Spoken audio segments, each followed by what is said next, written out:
Up next, Authentically Detroit is joined by Michelle Matthews and Elizabeth Luther of Capital Impact Partners to discuss their efforts to close the racial wealth gap in Detroit. But first, this week's hot takes from Bridge Detroit. Despite vows, Democrats do little to improve Michigan government transparency, and Detroit Land Bank home renovation program leaves half of buyers with tax debts. Keep it locked. Authentically Detroit starts after these messages. Founded in 2021, the Stoudemire is a membership-based community recreation and wellness center centrally located on the east side of Detroit. Membership in the Stoudemire is available on a sliding scale for up to $20 per year or 20 hours of volunteer time. The Stoudemire offers art, dance, and fitness classes, community meetings and events, resource fairs, pop-up events, the Neighborhood Tech Hub, and more. Members who are residents of the east side have access to exclusive services in the Wellness Network. Join today and live well, play well, be well. Visit ecndetroit.org. Bridge Detroit is your news and engagement platform that is telling the stories of Detroiters rooted by community priorities. Started in 2020 by Pulitzer Prize-winning journalist Stephen Henderson, the newsroom has already established its footing as the go-to source for hyper-local perspectives that ask the hard questions, brings accountability, and searches out real solutions. It's free to become a member of this award-winning news organization. Visit bridgedetroit.com today to sign up to receive the news delivered right to your inbox. Bridge Detroit, by Detroiters, for Detroiters. Hey, y'all, it's Orlando. We just want to let you know that the views and opinions expressed during this podcast episode are those of the co-hosts and guests and not their sponsoring institutions. Now, let's start the show.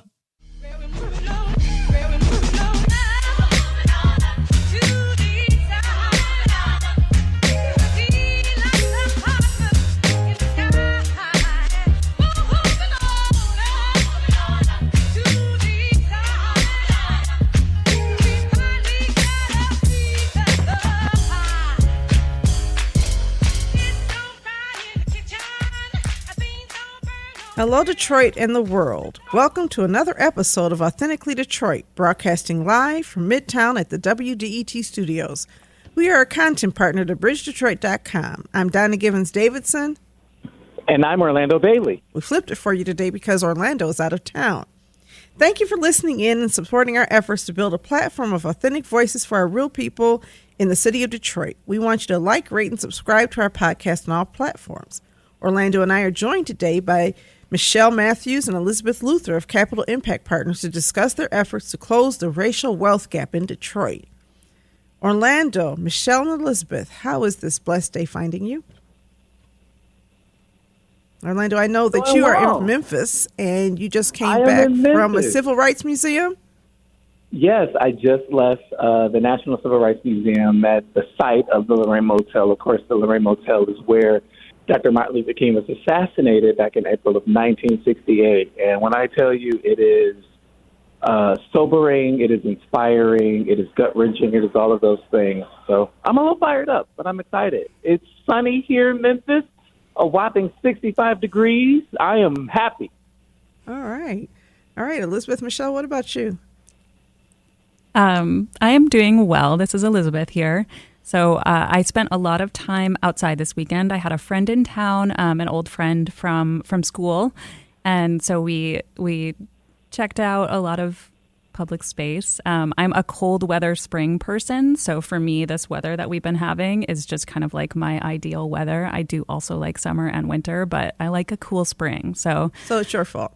It's me. Yep. I'm here advocating for this and loving it. No, actually, spring is my favorite time of year, too. I just love watching the flowers bloom. I love watching the trees bud. Something about new life is just beautiful to me. What about you, Michelle? How's the day? You know, I want to bring back that 80-degree Saturday we had a couple of weeks ago. Elizabeth likes the cold weather spring, but I want to see the warm weather. I'm ready for it. All right. Well, it's a good day today. I had a good weekend, but I'm really looking forward to so many things that we're going to be doing this week, including our focus on the racial wealth gap at Eastside Community Network. This is a class that we have, Can There Be Race Equity in Detroit? And the class membership keeps growing and people now want policy solutions. And I have a few up my sleeve, so I'm excited to roll them out. and to get feedback from my neighbors about how to very specifically address race equity as opposed to just working around it, but naming it racial equity, I think is really important. I think that's what you're doing. And certainly when Orlando is in Memphis looking at those museums and looking at the historical significance of at one point coming to this United States as commodities and then finding ourselves still commodified by prison systems and so many other systems of oppression. So it's important that we talk about, equity, that we talk about removing not just creating opportunity, but removing the yoke of oppression. But I'm interested in talking to you guys about what you're doing. Before we get to that, though, it's time for Hot Takes, where we run down some of the week's top headlines in the city of Detroit. The first hot take is, despite vows, Democrats do little to improve Michigan government transparency. This is by Lauren Gibbons. Advocates for more transparent government in Michigan have been waiting years for movement on legislation to expand public records access and improve state ethics laws. Democratic officials who took power in Lansing in January have long voiced support for transparency reform measures like expanding the scope of the Freedom of Information Act, beefing up campaign finance rules, and requiring more disclosure from public officials. So far this term, though, they have introduced no bills to accomplish these goals. Senator Jeremy Moss, a Southfield Democrat and backer of government reform, said legislation is coming in a few months, telling Bridge Detroit, "There's new energy for this on my end now that we're in a position to really get this thing done." During a recent presentation in Traverse City, Attorney General Dana Nessel said taxpayers deserve to know what we're doing and how we're doing it. While I'm hopeful that our new legislature will address this, as it stands right now, Michigan is only one of 2 states in the entire nation where the law completely exempts the governor's office from the Freedom of Information Act, said Nessel. Massachusetts is the other state.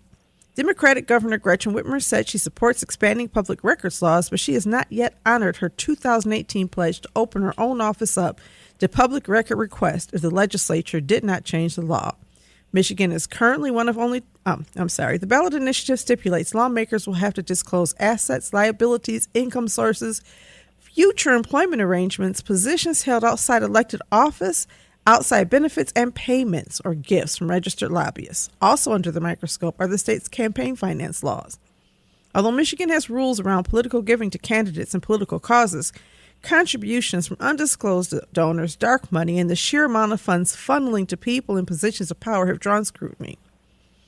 Legislators must be forced to reform the state's campaign finance laws because more restrictions on campaign donations could mean less cash for lawmakers. It's a gravy train.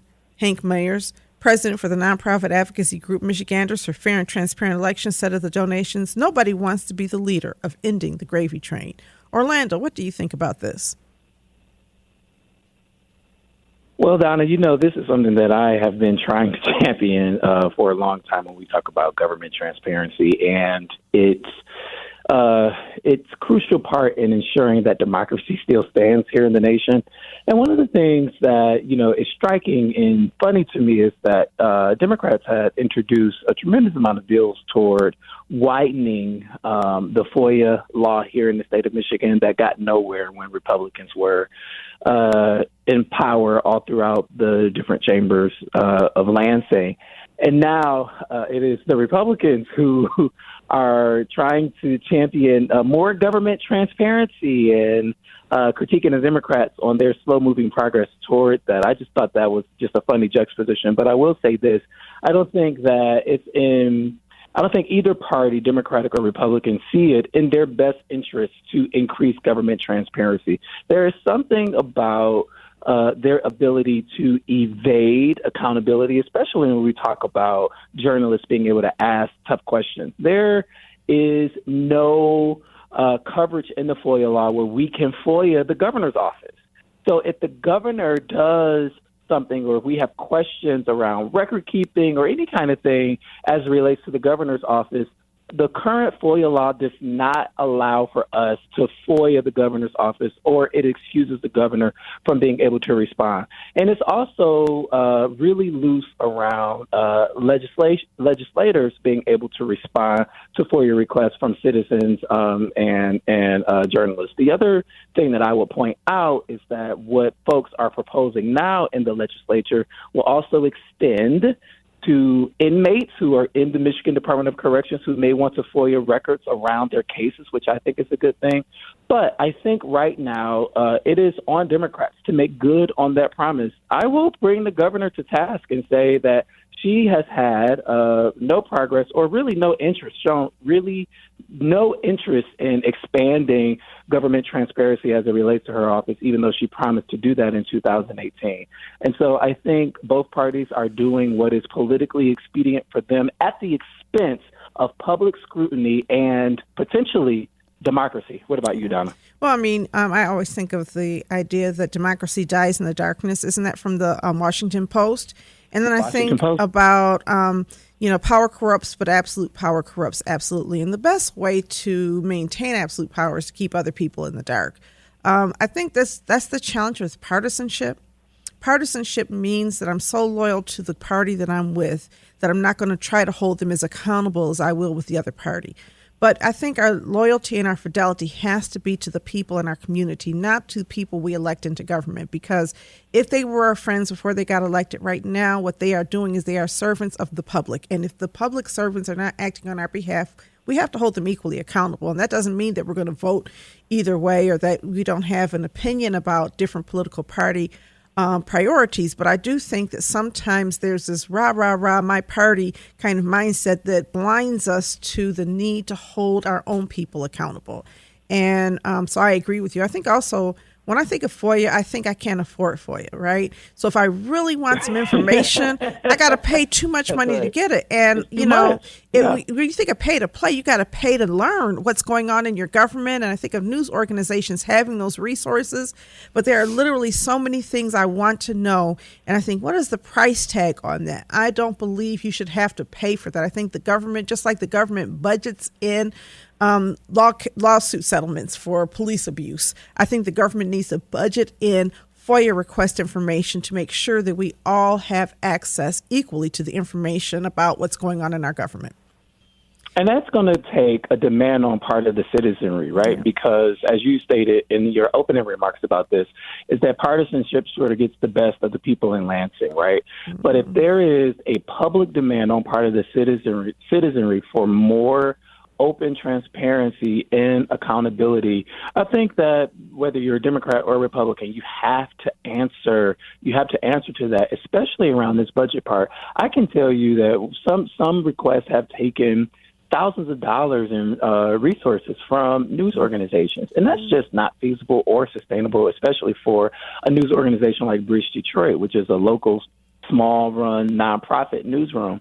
And so, things need to. I think this needs complete reform. Absolutely. I do. Absolutely, it does. And there's a few times in our state where we've come together across political parties because we believed in something, right? So when we looked at expanding the right to vote, that was kind of a bipartisan expansion. It was not just Democrats saying, let's expand voting rights. I think this is the kind of thing where we need to come together and just say we are all citizens of a state and we need to hold the people who govern us accountable equally. What do you think, Elizabeth and Michelle? Any thoughts? I'm wondering how much technology is going to play into this and getting platforms to publish this type of information. Like, can we beef up the technology, more open platforms, transparent document exchange? I love tech, and it should be easy, right? Because we put everything in PDF form and we put it someplace. I know it's got to be secure, but we can have ways to let people access it so that you don't have to print out the copies, and the government does not necessarily have to undertake a huge expense to let us have that information. Elizabeth, you have a thought?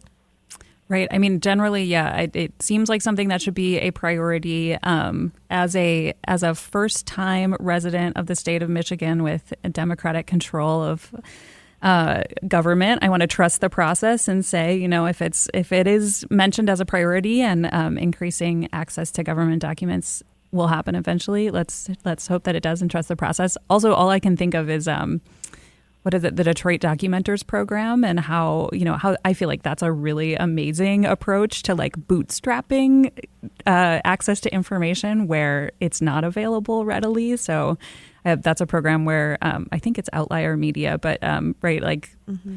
Our partners at Outlier Media facilitate the Documenters program. The delineation that I would draw about Documenters is that the Documenters take notes and publish public meetings. right? Things that are happening at public meetings. And sometimes there are documents, there are references to different kinds of lawsuits and policies that are not made available in those public meetings that we still have to FOIA.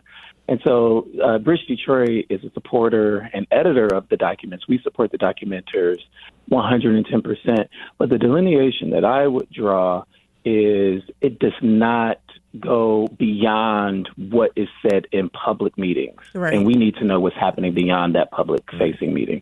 I believe in the whole concept of trust but verify. Governor Whitmer, this is her second term in office, and she had the opportunity to release information even without a change in the law.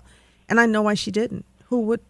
You're in this hyper-partisan, angry, atmosphere where any bit of information can be used against you. And I still think we have to do the right thing. But I don't think people are going to willingly disclose things that could be sensitive, things that could harm them, be used against them, unless citizens make those demands. So it's not about trust to me. It is really about the fact that regardless of how difficult it is to be open and honest and transparent, it's important.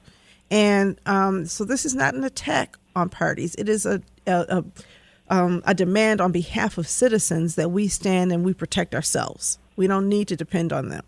So I appreciate your thoughts. I want to get to the next story because this one is equally important. Detroit Land Bank Home Renovation Program leaves half of buyers with tax debts. And this is by Malachi Barrett at Bridge Detroit. Malachi, oh my goodness. And I know him. I've talked to him, but I'm just reading his name wrong. I am so sorry, Malachi. Listen, it is just Monday. You want to know what's funny? You want to know what's funny? When we first, I know we got to move on, but when we first met Malachi and we hired him, growing up in the church, of course, I know that it's a biblical name and it's Malachi. But he was saying that a lot of folks who see his name for the first time call him Malachi. Now, so that's just right in lockstep. And I have been to church before and read the Bible. So there's really, but reading it and just making these mistakes. Anyway, thousands of people who brought extremely blighted properties through a land bank program designed to reduce barriers to homeownership now owe a combined $7 million in delinquent property tax debt.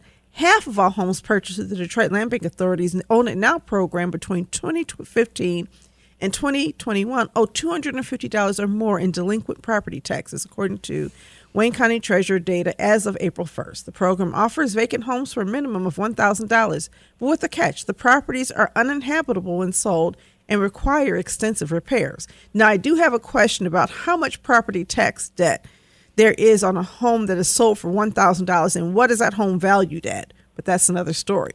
Detroiters who bought homes through Own It Now say their purchases presented them with a dilemma of using their money to make renovations in time to satisfy land bank deadlines or keep up with taxes. Neglecting either could cause homeowners to lose their property through tax foreclosure or by falling out of compliance with the land bank's rehabilitation requirements. DLBA officials say Own It Now makes homeownership more accessible for those who lack access to traditional financing. Spokesman Alyssa Strickland said 4,699 properties successfully achieved compliance and 942 did not meet rehab obligations and were taken back into the DLBA's inventory. But as the program grows, more buyers are running into expensive problems and going into tax delinquency, raising concerns about whether the program is helping neighborhoods recover. Failed renovations prevent residents from becoming homeowners and stall efforts to reduce the number of blighted properties. Now, I have a question about this. When the properties are sitting in the DLBA, how much tax income are they generating? Absolutely none. Okay. Absolutely none. What is the value of taking blighted and uninhabitable properties back from people who are trying to fix them up? This seems bass-ackwards, but maybe it's me. So I'm going to read all of this, but what do you all think about this? It feels like it's a self-defeating program. It's one of those programs where nobody stopped and thought about the policies because the city does have the ability to abate property taxes on properties when there is an economic development value, doesn't it? Yeah, but I think to your question, Donna, and I think it's a good one. I think the flip side of what the Detroit Land Bank Authority is trying to avoid is speculative home ownership of these Own It Now properties, because I don't think that there is a requirement on part of the purchasers of these own and out homes to be Detroiters or Detroit residents. And so what can easily happen is some out-of-state speculators buy up the properties and will sit on it, and it will continue to become blighted and what have you. And so I think what they were trying to do, and I can't speak for the land bank, only Alyssa Strickland can do that, but I think what they were trying to do was avoid what we see happen all the time in the Wayne County tax auction, right? You get these out-of-state speculators coming in, buying up all the property. And maybe, Yeah, we do have that, and we're going to come back because we're going to have to take a break in a minute. But I just want to point one thing out. The two people that Malachi quotes and the two stories he goes over are stories of Detroit residents trying to do that. I wonder what proportion of Absolutely. those 942 properties that were taken back by out-of-state speculators. It seems like they have the money to bring those homes into compliance. And I also don't know that all of those speculators are purchasing homes through Own It Now and trying to fix them up. But let's take a break, and we can come back to this question a little bit when we're done.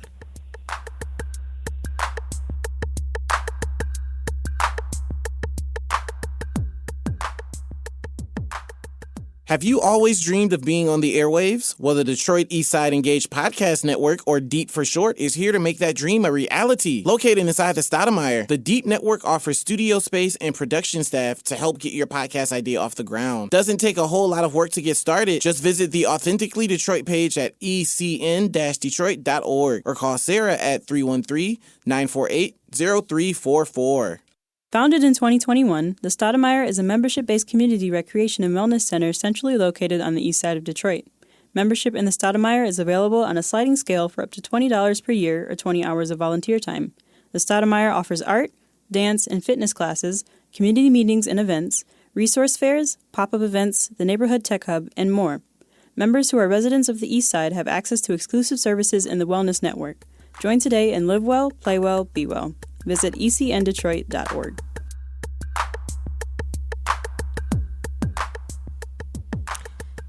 And we're back. As mentioned earlier, we're here with Michelle Matthews and Elizabeth Luther of Capital Impact Partners.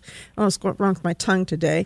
But we were talking about the Detroit Land Bank Authority homes. Before we get into our conversation with you about Capital Impact Partners, I'm interested in your take on this.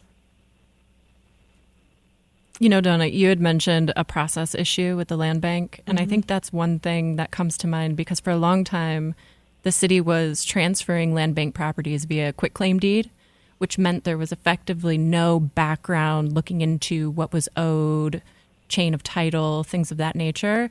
And it makes it really complicated when someone actually acquires a property from the land bank. And I'm no spokesman for the land bank, but I do know that adds an added layer of complication when somebody comes to acquire a home and they don't know what, deed things might be going on or back taxes owed. And I think the land bank's starting to sort that out. Well, I don't know. I just bid on a home, and they told me that they could not confirm whether or not there were any property taxes owed and I won the bid, by the way, or their property taxes owed or what backwater debt. And that's another issue is not just water debt, but actually whether there's a water line to the home. And so, the road to hell is paved with good intentions. We're going to help make people homeowners. But if we are selling people homes that are not habitable and they cannot afford to make habitable, are we doing more harm than good in having them invest money in a home and then find out, wait a minute, it's going to take $20,000 for me to reconnect this home to the water line? What are your thoughts, Elizabeth? go on, Orlando. I'm sorry. I was just going to say, I think that we have been, fed this narrative around what the American dream looks like. And part of that narrative, part of that tapestry is being able to be a homeowner in the city that we live in. And so here in the city of Detroit, we have this Own and Out program, which really has what we think is a low barrier cost of entry, right, where we can get homes as low as $1,000. And, some people can come up with $1,000. But when we're talking about the Own and Out program, we're talking about buying a home as is without an inspection and without being able to tour the home first to really see and take inventory of what may need to be done.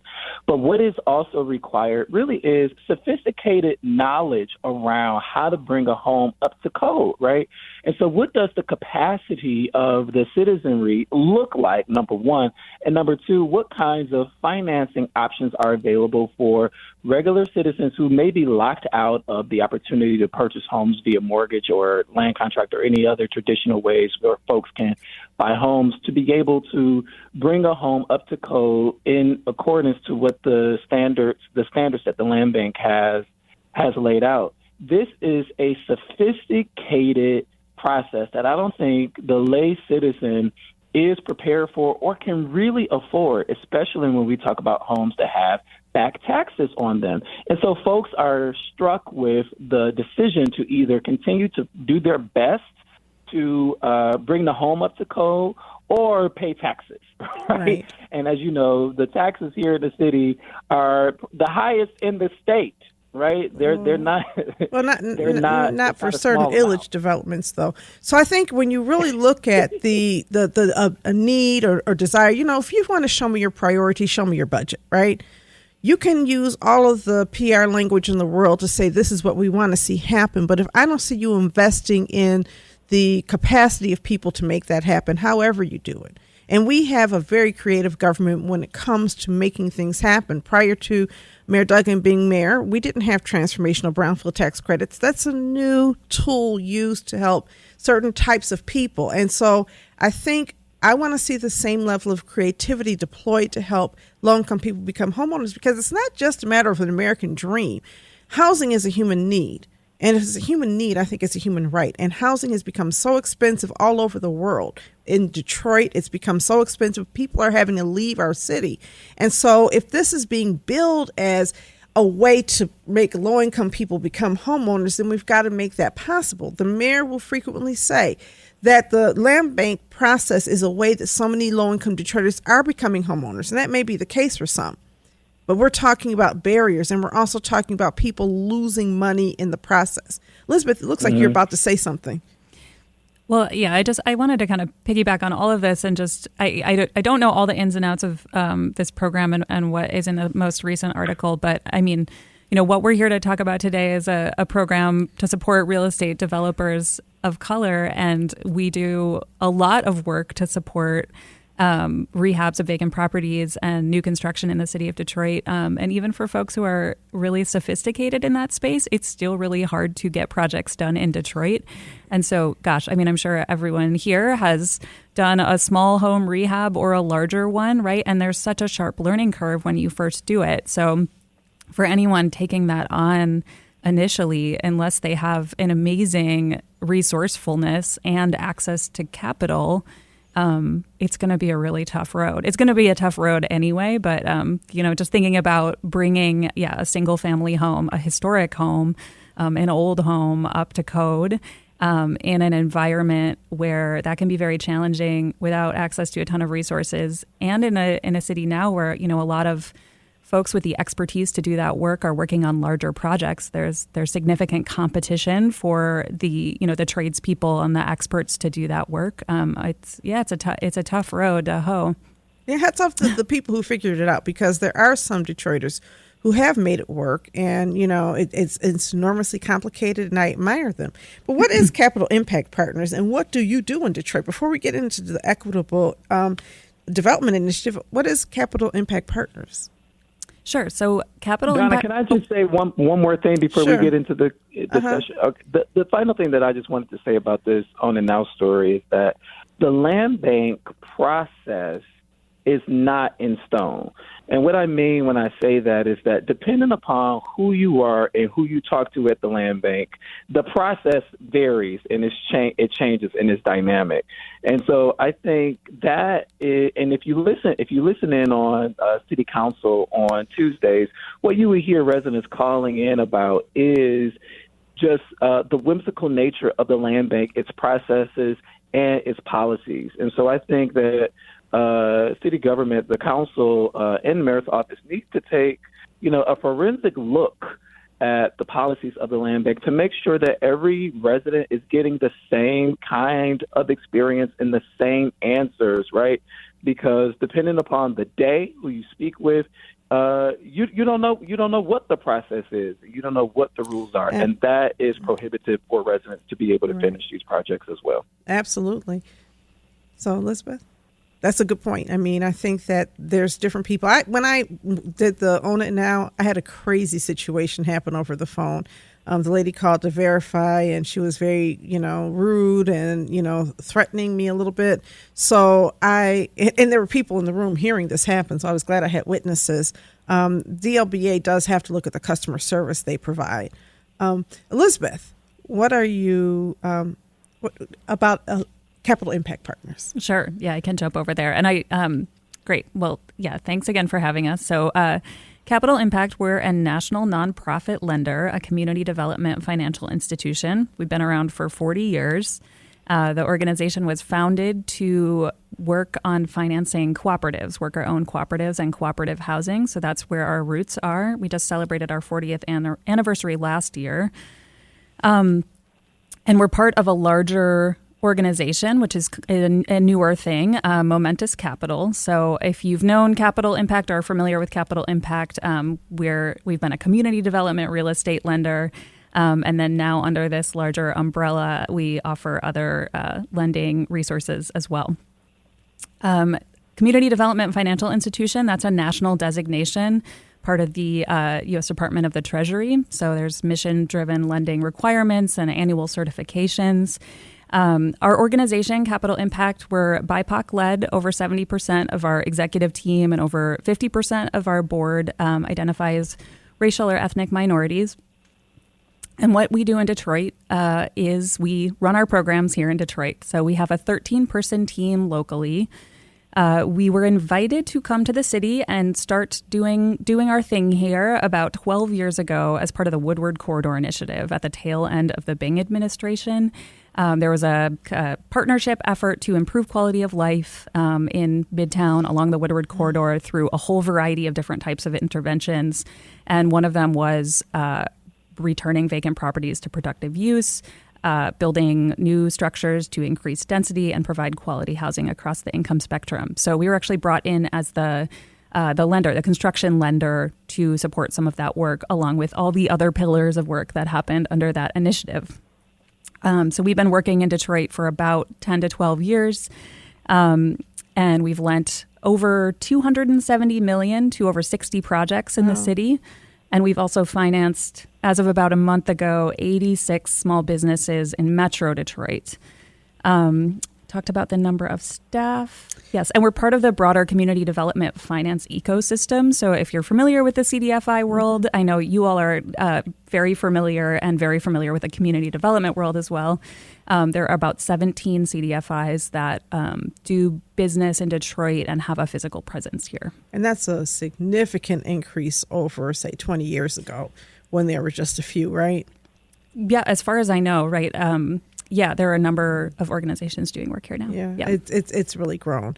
And so there's all of this new capital, and yet we don't see a lot of neighborhood-based development happening, despite the number of CDFIs that are really supposed to be focusing on community development. So before we get into equitable impact, I'm interested in what is community development from the perspective of the CDFI community in 2023. I don't know if I want to speak on behalf of the entire CDFI industry. I can speak to some general trends in the industry. I would say for Capital Impact and Momentous Capital, we're a national organization. We have about 250 staff. I think we have place-based programs around the country, and our mission is very broad. We're focused on connecting people with opportunities and capital. So you might get different community development definitions from different folks within the organization, depending on who you talk to. But I think it's that focus on connecting people with capital and opportunities, and looking to places and organizations that may not be able to access capital, in particular from traditional lenders. Yeah. But in the industry, the industry itself, I think 1994 was when the CDFI certification was was finalized at the national level, the industry has really grown. There have been a number of new additions, new folks getting certifications to become a CDFI lender. Even in Detroit, micro lenders making the decision to get that CDFI designation in order to be able to access the resources that go with the designation. So it's kind of become its own a trend. And so there's a trend toward a lot of smaller community development lenders with very niche focuses. And then our organization, we're a bigger nonprofit lender, a bigger CDFI. And so we try really hard to tailor what we do to the places where we're working. So like our work in Detroit looks different than our work in Dallas, Texas. What is your work in Detroit? When you talk about those investments, where in the city would I be able to see evidence of investment? Sure. So all over, but like I mentioned, we started our work focused on work in the Woodward corridor. So there are a number of projects throughout. Let's see, I'm trying to think of some good examples. Some bricks and mortar small businesses on East Kercheval. Well, you know what? I'm going to punt it to Michelle to talk about some of the projects that are part of the program that we came on to talk about. The Equitable Development Initiative is I definitely want to talk about that. Oh, okay. Yeah. Yeah. So, I mean, I guess looking around from where we're sitting right now in Midtown, the rehab of the Plaza building on Woodward, which is the 12-story old hammer and nail building, is one of an interesting historic rehab. My father used to have an office there on the 4th floor, his doctor's office, and his best friend had one on the 2nd floor. And so we used to watch the parade from there. You had a lot of doctor's offices there in the 1960s and 70s. So that building is very, it means a lot to me. And when I saw it was being redeveloped, that was very exciting to me. At the same time, when I look at Midtown and I look at other places, I want to talk about equity. But there was a time when community development financial institutions felt like they existed to help support community development organizations function in the ecosystem. And it feels like this is kind of disconnected. And through the Equitable Development Initiative, you're trying to reconnect at least with some of the goals of community development. So with that, can you talk about the Equitable Development Initiative and how significant that is in addressing what feels like this almost movement away from some of the original purpose as we interpreted it from the community development level? Sure. And I will note, some of our peer organizations too, organizations like Enterprise and LISC, have access to funding that is specific to community-based organizations. Right. Yeah. And we're in a different peer group with a couple other CDFIs, kind of bigger of that size, but not part of that program. And so, our work needs to be tailored locally in whatever way that we can. So the Equitable Development Initiative is a program that we run to support real estate developers of color in Detroit. It started here in Detroit, and now we run the program in 4 areas around the country elsewhere. So always excited when we can grow something here and then share it with our colleagues around the country and learn from them as well and bring learnings back here. Everyone took the Detroit playbook. We're always just shouting about Detroit internally. So the Equitable Development Initiative is a training, technical assistance, and capital solutions program for real estate developers of color. It has 3 goals. One is wealth building for those developers and property owners. Another is neighborhood stabilization by providing improvements to the built environment and quality housing in places where projects are underway. And then the third goal is increasing knowledge and resources and network building within the real estate development industry. So those first 2 goals, those are long-term goals, right? Tied with improvements to neighborhoods over time, getting projects done, and then building a portfolio of projects that benefit the places that they're in. The third one is a shorter term goal that we chip away at every year with our programming under the umbrella of the Equitable Development Initiative. Okay. Michelle, what are some of the projects? So who are some of the people you've worked with? And can you talk about what equity means in terms of working with those people? Yeah, so a lot of the notable capital impact finance projects that you see here in Midtown are really, kind of the examples of our lending, but Elizabeth and I sit together on the programs team. So that is the capacity building component of the CDFI that we operate in, Capital Impact. So really what we're trying to do is get people ready to go out and execute their projects. So giving a couple examples, I really keep it close to the chest with my alumni. That is my role, working with the alumni of the EDI program. But I don't like to give away their project announcements because it's really on them. Mm-hmm. So I only talk about the ones that are public. That's great. But recently, one of our alum, Bobby D. Lewis, closed on a 10-unit naturally occurring affordable housing development in Southwest Detroit. And that was through partnership with LISC. So it's small but mighty, right? Like this is a 10-unit building that, had a number of, if not all of the residents living well below the area median income in that neighborhood.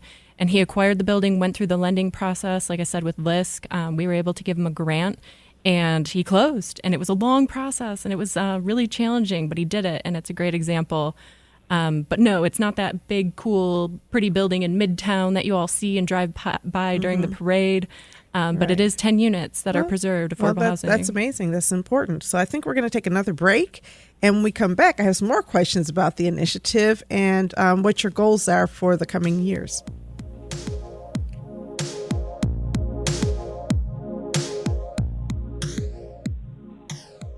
Bridge Detroit is your news and engagement platform that is telling the stories of Detroiters rooted by community priorities.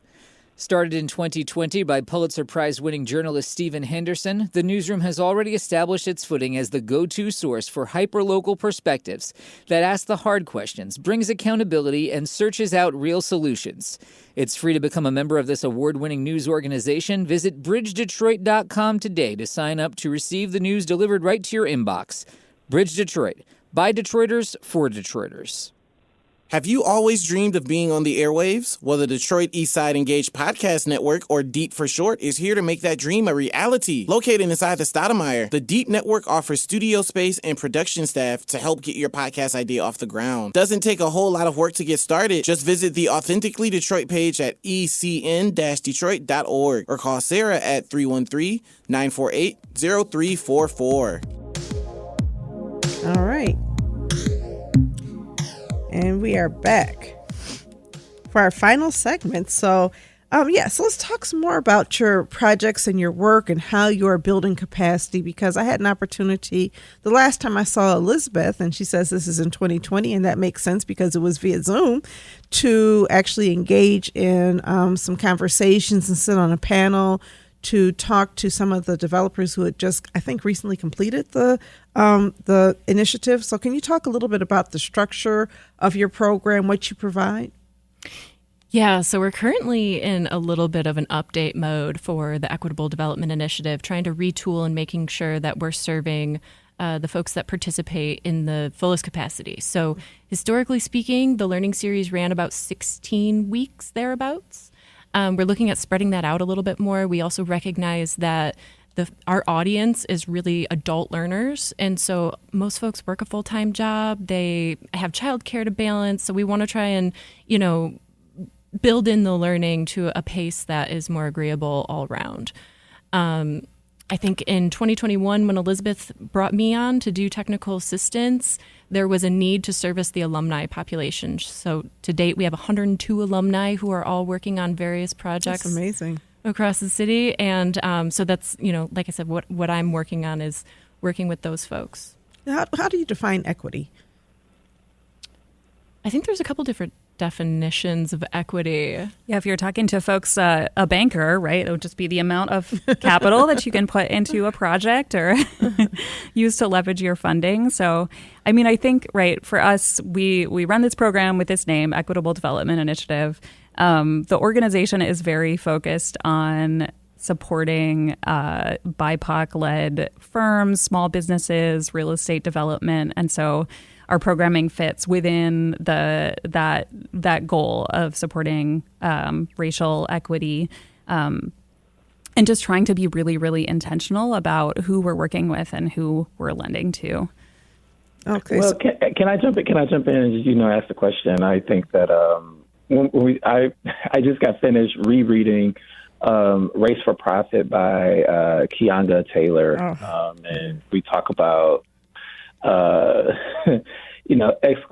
predatory exclusion to predatory inclusion, and I love the mission of Capital Impact Partners. And one of the things that I know a lot of Black local developers say is their main barrier towards success is access to capital.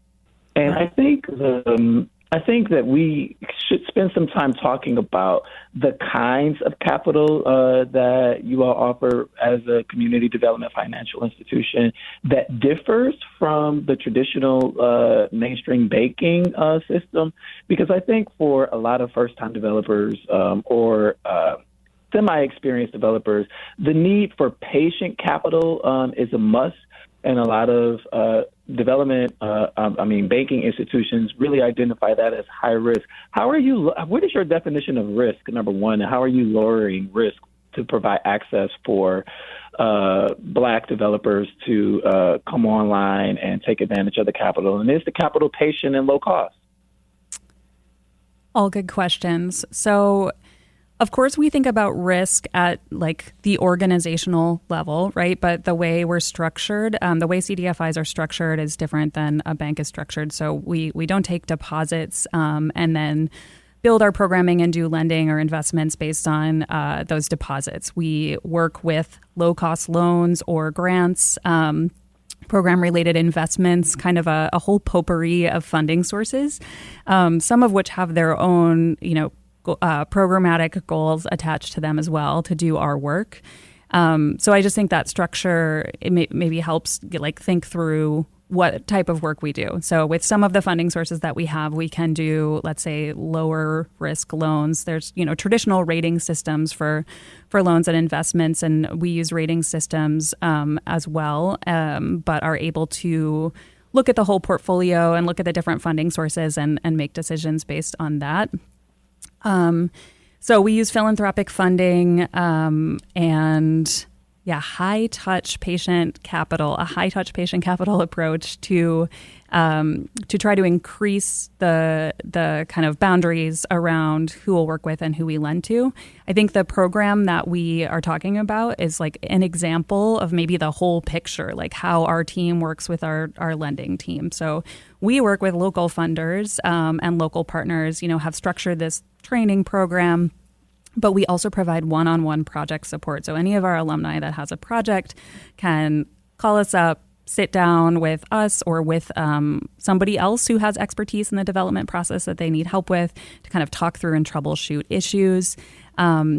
And then we also provide grant funding to folks at the early project decision-making stage when projects can be highest risk, right? Like early on, you might not know whether you're going to move forward with a project, what constraints there are on a property, what the current condition of a site is, for instance. And so there are costs at that early stage. And we've built a program to be able to cover some of those costs for eligible projects, which can help reduce risk and help move a project forward. So those are all, I would say all parts of the patient capital continuum. And then on the lending side, on our lending team, we have lenders with expertise in the local systems who are willing to maybe do a bit more hand-holding than a bank loan officer might. Of course, everything's people-based, everything's person by person and organization by organization, but I think some of the secret sauce of CDFIs is really just the amount of time spent on a project and the amount of time spent with a borrower working through, understanding the vision and really working through the bumps along the road. Do we need public policy change in order to help facilitate some of this? Is there enough private equity, philanthropic support to really provide the kind of patient capital that's really needed to achieve equity? Or do we need to infuse different types of funding, more funding into the ecosystem so that we can achieve those goals? There's probably a need for more capital. I'm sure who's crunched those numbers, like somebody has. I think. Well, we used to have home dollars, for example, going into almost every low-income housing tax credit project. Mm-hmm. And it allowed us to target people who were much lower income. there's a very tight competition for low-income housing tax credits, such that you may get 3 or 4 projects in your municipality. And there's also this tendency to move a lot of resources that used to be invested in standalone projects and use those for inclusionary kinds of projects where you're mixing it up. And the net result feels like there's less neighborhood development and less development of housing that is truly affordable for low-income families, not individuals. And so it feels to me like either we need to redirect some of this funding or just expand it, or both. I mean, when we look at the national housing crisis, you're all over the nation, right? Mm-hmm. And I know you're seeing some of the same stats all over the nation as you are in Detroit. And that is that people can't afford housing in a lot of instances. Is that something that you've seen? And if so, do you think there's a public policy remedy that could help equip the people who are going through your courses with the resources needed to actually bring those developments to bear? I think there's absolutely a policy piece there, and your answer is probably all the above, right? Where yes, there could be more funding for affordable housing. In recent years, the state has gotten a little bit more excited to bring on more real estate financing tools, such as the Missing Middle program. That's for real estate developers looking to create housing for people in kind of like in the middle class. And then there's also the revitalization and placemaking program that the state of Michigan is putting out, which is a recent funding tool for real estate. But really, Donna, when you talked about those like very specific low-income financing tools, like I'm not sure what the change has been from year to year in terms of that allocation. And yes, of course, the answer is they need to increase them. That's a political. It really is a political allocation. The mayoral administration has some ability in their consolidated plans to really siphon off and budget all of these HUD dollars to however he sees fit. And so when we talk about community development block grant dollars that used to siphon off into home and neighborhood opportunity and all of these different kinds of funding buckets that reached low income people through community development organizations, that the political will to do that lately has not been there. If we can just state and name that. Right. But I guess my question is sort of hearkening back to the frame by which we were starting this conversation around closing the racial wealth gap. We talked about the Equitable Development Initiative. We talked about patient capital and the need for policy advocacy and the infusion of more capital into this program. Connect that for me to closing the racial wealth gap. How are we doing that? Yeah, we're chipping away. Well, we collectively, I think, are chipping away at pieces of it, right? So like for this program and like as a mission-driven lender, right, Capital Impact is trying to provide more resources to help people do the work they want to do in their communities, primarily by supporting small businesses and real estate developers who are building spaces for people to live in. And it's just a piece, right? But what we can do is be really intentional about that approach and chip away at our pieces. And what I didn't talk about a ton is like why we started this program in Detroit, which was that we looked back at our portfolio in 2016, 2017. And we had lent $150 million to projects, primarily in Midtown. And I probably should have given the example, I think, of the very first project that we financed here, which was like the Woodward Garden Theater block, the whole rehab of that. Yeah, maybe in like 2011. And it was a very complicated project with new markets tax credits, which is like another federal program that we're heavily involved with as a CDFI, because that one's run by the CDFI organization at the federal level. But yeah, we looked back at our portfolio, and I think 9% of our $150 million loans to date had gone to people of color-led development firms. And we looked at the demographics of the city of Detroit and said, we have to do better as an organization. Like there were plenty of Black developers doing work at that time and have been over the past decades in Detroit, but we as an organization weren't doing our part, right, as newcomers to Detroit, right? And so that's like the hat that I've, tried to make sure to keep on, or the perspective I've tried to keep is we've been working on our own approach to showing up in Detroit and supporting small business owners of color and developers of color. And then it contributes to this broader ecosystem of all the other stuff taking place, everyone working to move the needle where they are. Right. Well, I appreciate your work, and I know people who've benefited from your work. I do want to say there remains a gap in terms of accessing financing for neighborhood housing. And neighborhood-based housing projects don't always pencil out without subsidy, and there's just not enough. We've had cuts from HUD. We have allocations from the state, which don't end up being enough. And I'm not blaming any particular policymaker. It just feels to me as though those of us working in this ecosystem can collectively demand more because we understand what's happening to people. And, I look at wealth, closing wealth equity gaps, but also well-being equity gaps. And, the developers, a lot of developers who are trying to do work inside of neighborhoods are really getting at those well-being issues, like the developer that you referenced who had those 10 naturally occurring affordable homes in Southwest Detroit. And we want to see more of that. And that will be enhanced by those things. So hopefully we can get you into some of our efforts to just really make the case for more investment without attacking public officials, but making the case that we need to see different things. So anyway, with that wraps up our Authentically Detroit for today. But we do have, and I'm not saying this correctly because I'm not Orlando and I'm not on that part of the script. But I want to say if you have topics that you would like discussed on Authentically Detroit, you can hit us up on our socials at Authentically Detroit on Facebook, Instagram, or Twitter. Or you can email us at authenticallydetroit.com at gmail.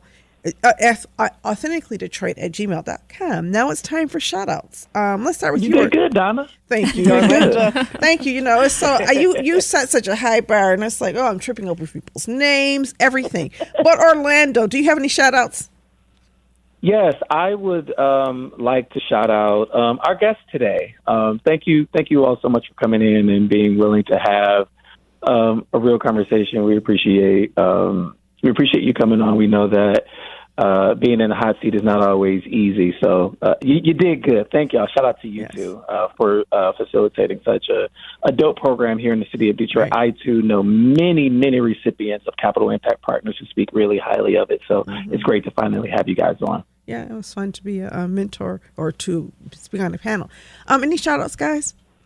Would you like to shout out? Sure, yeah. And no, thank you for having us. Orlando, very much appreciate it. And Donna, I wanted to shout out just in the theme of development in Detroit, James Foster at the City of Detroit. So James runs the Development Center at the City of Detroit from the Building Safety and Engineering Department. And they offer a tremendous resource for folks who are thinking about a project at the early stage that I feel like it might be underutilized. So I'm always just trying to talk that one up. So for anyone who's working on a project in the City of Detroit, reach out to the Development Resource Center. You'll get tremendous amounts of support at the early stage in a way that you can only get it from the City of Detroit. So shout out to James. All right, Michelle? Yeah, I've got a couple actually. So first and foremost, the 102 alumni of the Equitable Development Initiative that I so have the pleasure to work with every day. You all inspire me so much. And I'm just so grateful to be doing this work. Second, Building Community Value, our sister program to the Equitable Development Initiative led by Chase Cantrell. BCV, check it out. Also, the Real Estate Association of Developers, or READ for short. That's another partner organization in the ecosystem that's supporting. Yeah, shout out to David Eladi and Chase Cantrell over there. Yeah. All those folks, great organization. You're doing great programming. We're happy to support where we can. And then lastly, ULI Michigan, the Urban Land Institute's Michigan office. They do phenomenal work in pulling together those partners and making sure that people have access to resources. And so those are my shout outs. Oh, great shout outs. So mine are going to be a little bit different. First of all, I would like to shout out Smokey Robinson for the release of his new album, Gasms. I'm telling you, listen, people made fun of it, and I listened to it. I was like, this is some great music. And considering the fact that he is 83 years, people made fun of the title, and they assumed that the music wasn't going to be good. I listened to it, and I was like, wow, this is really great music. at 83, I want to be doing what Smokey is doing. All of it, okay? All right? So, because what he said is, listen, I don't feel like an old man, and I admire that. And I also want to shout out Matthew Desmond for his new book, Poverty by America. Oh my goodness. If you haven't read this, read it. What he talks about is abolishing poverty, having programs and policies that abolish poverty. And that just speaks to my heart, because it really hurts anytime you have to deal with or work with people knowing they don't have enough and you can't do anything to change that. And when you work in a whole community where so many people don't have enough, you begin to see the world differently, right, Orlando? And so I think that for me, really wanting to elevate those topics, Matthew Desmond did it with Evicted, and he really talked about the need for universal Section 8. Imagine what that would do for developers if we had enough Section 8 for people to develop projects and they knew they were going to be paid their rent every time a month. That would do a lot, right? So anyway, I want to shout out to somebody who makes me think differently and somebody who actually made great music in the 2023. And with that, I will say into Authentically Detroit today. Catch the wave.